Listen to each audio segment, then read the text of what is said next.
संसार सुल्किन्छ है छाया कस्तो अंसार सुल्किन्छ है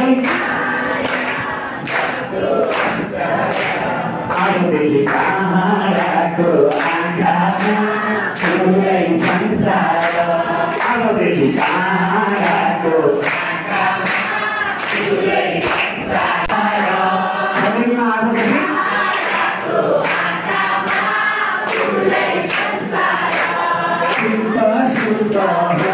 मेरो बलि छुट्ट होस् मेरो बलि छुट्ट होस् मेरो पैतालाले हिरै नमारोस् मेरो पैतालाले हिरै नमारोस् राम्रो आँखामा खुल्छ राम्रै संसार राम्रो आँखामा खुल्छ राम्रै संसार सुल्किन्छ है छाया कस्तो अंसार सुल्किन्छ है छाया कस्तो अंसार आजदेखि कहाँको आँखामा ठुलै संसार। Thank you. रूपान्तरण गर्ने मेरो बुद्धि पनि छ। एकचोटि क्लाप गर्न सक्छु? जुन देख्छौँ कालो रातमा, कालो रात भनेको अँध्यारो, केही देख्न नसक्ने कलियुगको कालो रात, घोर अँध्यारो रात। रात मात्रै रहँदैन, बिहान हुन्छ। यसो न रात मात्रै भएन, बिहान भयो नि भएन? जसोसुकै घोर अँध्यारो रात पनि बिहान हुन्छ। त्यस्तै गर्नाले समयमा अलिकति हामीले उचाइ दिउँ, हामी भन्छौँ यो कलियुग हो, यहाँ सबै अब सर्वनाश भइरहेको छ। यसो न हजुर, यो कलियुग हाम्रो जीवनमा सधैँ रहन्छ। म तपाईँलाई आज खैरे विधामा घोषणा गर्न चाहन्छु, कलियुग दुनियाँबाट लगभग सकिन लागेको छ। ठुला बम हान्ने बित्तिकै दुनियाँबाट कलियुग जान्छ। अब ताली बजाउनुहोस् न हजुर, बम त हान्ने लागेको होइन र? हामीले यही सुनेको हो कि होइन? एक्सक्युज मी, मैले त ज्ञानको 10 वर्षदेखि र योगको 25 वर्षदेखि अभ्यास गर्दैछु। म 27 वर्षदेखि हरेक दिन यो संसारमा के भइरहेको छ र अब के हुन लागेको छ भनेर भन्दैछु। अब केही समय त्यो दुनियाँ भनेको एक्जाम्पलको लागि राधा र कृष्णको जस्तो दुनियाँ हुन्छ। बस उनीहरू साथी, बस मुरली बजाउने, बाँसुरी बजाउने, बस गुडेटे हिँड्ने, एकदम काम बेरोजगार हजुर, केवलमा कुनै पनि नराम्रो हुँदैन। त्यसैले त्यो दुनियाँ मसँगै भन्नु सुख, शान्ति, आनन्द, प्रेम, ज्ञान, सत्य, पवित्रता 100% भएको दुनियाँ हुन्छ। अहिलेको दुनियाँको म नाम दिन्छु, तपाईँ सुन्नुहोस् मात्र। अहिलेको दुनियाँ भनेको कामलाई बिगार्ने, जे काम गरे पनि बिगार्ने भएको हुनाले काम बिगार अनि कर्म र धर्ममा अहिले बिगार आइरहेको छ। काम विकार, क्रोध विकार। अब विकार मैले भन्नु परेन, पहिले मात्रै भन्छु। काम, क्रोध, लोभ, मोह, अहंकार, ईर्ष्या, द्वेष, घृणा, आलस्य, छल कपट र डर, यी सबै के हुन्? यी नरकका द्वारहरू हुन्। अहिलेको व्यक्तिहरू कतिजनासँग त्यस्तो कुराहरू होला? म तपाईँलाई भन्दिनँ, हजुरहरूसँगै छ होला भनेर भन्दिनँ। हामीले प्र्याक्टिस गर्नु पर्यो सुख, शान्ति, आनन्द, प्रेम, ज्ञान, शक्ति, पवित्रता, जुन चाहिँ आत्माका गुणहरू हुन्, होइन र हजुर? माफ गर्दैछु। त्यसैले नेपालमा अहिले पनि बाल विवाह हुन्छ बाबु नानीहरू। अनि त्यो जबै तपाईँले मन पराउनुहुन्छ या तपाईँलाई उसले मन परायो भन्ने कुरा गाई गुई छ भनेपछि होल फोकस कहाँ गयो? अब म्याथ खतम, साइन्स खतम, अङ्ग्रेजी खतम, नेपाली खतम, खाना पिउन खतम, लाउन खतम, बोल्न खतम।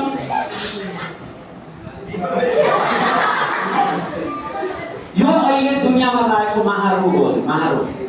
त्यसैले सरकारले अहिले 20 वर्ष होला होइन, कति वर्ष छ, कति वर्षमा बिहा गर्ने बाबु नानीहरू? 14, 15, 16 हुनु होला।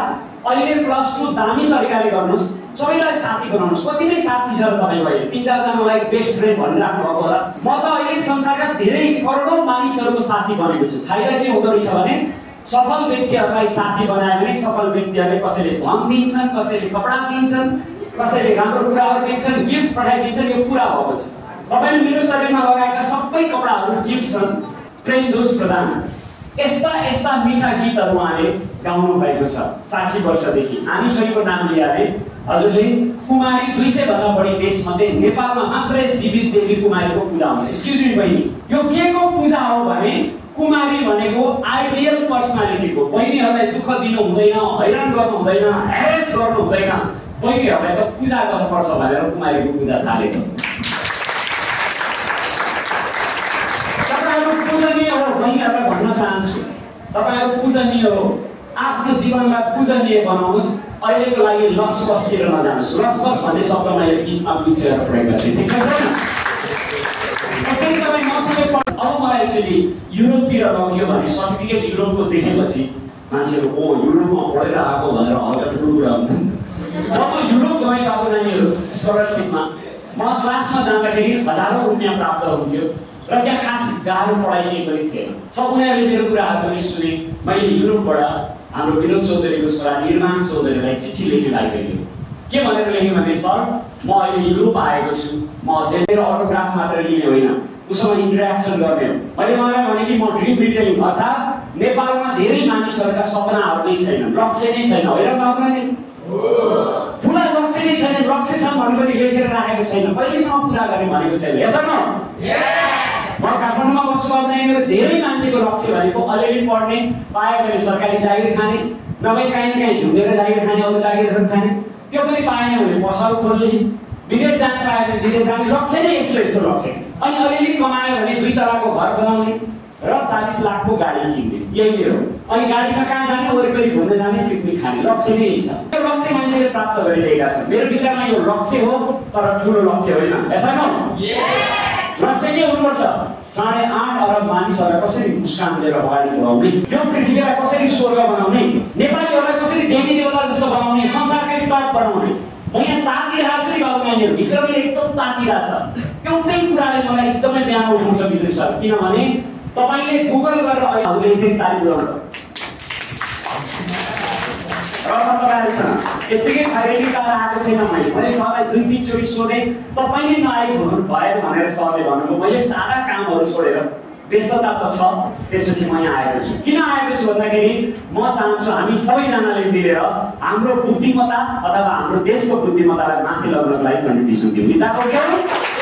सकारात्मक सोचमा जानु अगाडि एक्लै हुनुहुन्छ, म्युजिक छैन भने अलिअलि शरीरलाई चलाउने गर्नुहोस्। चान्स छ भने है डान्स गर्न सक्नुहुन्छ हजुरहरू, तर सिनेमाको जस्तो डान्स, सिक्वेन्स डान्स, अरू किसिमले डान्स छैन। शरीरको मुभमेन्टमा ल्याउन साथै तपाईँको ध्यान शरीरमा आउँछ। एकछिनपछि म तपाईँलाई त्यो एक्सर्साइज गराउँछु। अब थ्योरी भन्न लाग्यो, शरीरलाई एक्सर्साइज गराउनुहोस्, ब्रिदिङ गराउनुहोस्, अनि त्यसपछि हजुरले बसेर आभार व्यक्त गर्नुहोस्। कसलाई? आमालाई धन्यवाद दिनुहोस्। यो त आमाकै रगतबाट शरीरबाट बनेको मेरो शरीर हो, हजुरहरूको पनि त्यही हो। यसो न? आमा भनेको आउने माध्यम एउटै मात्र छ। जाने माध्यम विभिन्न होला, तर आउने माध्यम एउटै छ। आफैदेखि प्रेम गर्नु छ, त्यसैले आमा भनिन्छ। आमाको पनि डिफिनिसनतिर म गएन। आमालाई धन्यवाद दिनुहोस्, बुवालाई धन्यवाद दिनुहोस्, हात समातेर अक्षर सिकाउने टिचरलाई धन्यवाद दिनुहोस्। अहिले जसले सघाउनु भएको छ, भर्खरै हाम्रो नगर पिता जानुभयो, उहाँले पनि सघाउनु भएको छ। विद्यालयमा विभिन्न प्रोग्रामहरू ल्याउनु भएको छ। यहाँ सरहरू, विद्युत सरहरू आउनु भएको छ। त्यहाँ विभागबाट पनि विभिन्न सहयोगहरू मिलेको छ। म पनि हजुरहरूलाई सहयोग गर्नमै आएको छु। कति व्यक्तिहरूले सहयोग गर्नु भएको छ। तरकारी बेच्नेले तरकारी बेचेर सहयोग गर्नु भएको छ। कपडा बेच्नेले कपडा बेचेर, डेस्क बेन्च बनाउनेले डेस्क बेन्च बनाउनेले बनाइदिएर, यो स्क्रिन ल्याइदिएर स्क्रिन ल्याइदिएर, पङ्खा जोडिदिएर, बिजुली बनाइदिएर कतिले सहयोग गरेका छन्। यसो न? धन्यवाद दिएर, दुःख दिनेलाई माफी दिएर, आफूले दुःख दिएको छु भने क्षमा मागेर हामीले आफ्नो सकारात्मक चिन्तामा अगाडि बढाउन सक्छौँ। Is that okay? अब मैले हजुरहरूलाई फिजिकल एक्सर्साइज गराउँछु। बसी 1.5-2 मिनेटमा माइन्ड डान्स भन्ने एक्सर्साइज गराउँछु। हजुरले चान्स पाउनुभयो भने गर्नु होला। फेरि आज त म्युजिक छैन, सर हुनुहुन्न, बताउने मान्छे छैन भनेर सकारात्मक चिन्तन गर्न नछोड्नु होला। चान्स पाउँदाखेरि चाहिँ हजुरले अलिकति माइन्ड डान्स गर्नु होला। हुन्छ? अब बच्चा कि बस्दैन मलाई राम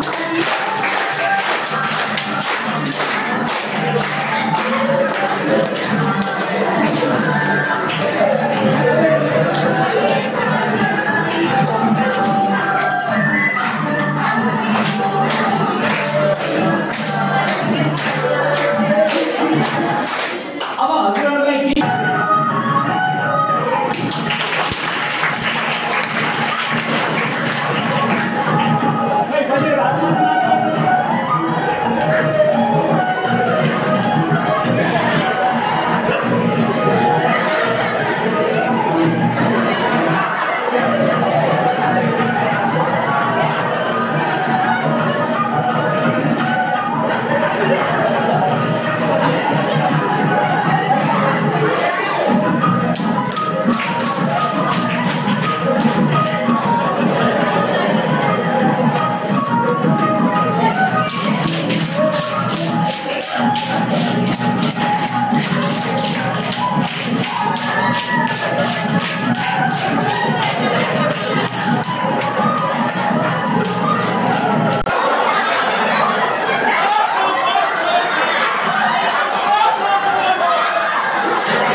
भन्दा क्रिएटिभिटी अगाडि हामीहरूले आफैले आफूलाई हबी गरे भने कन्सन्ट्रेसन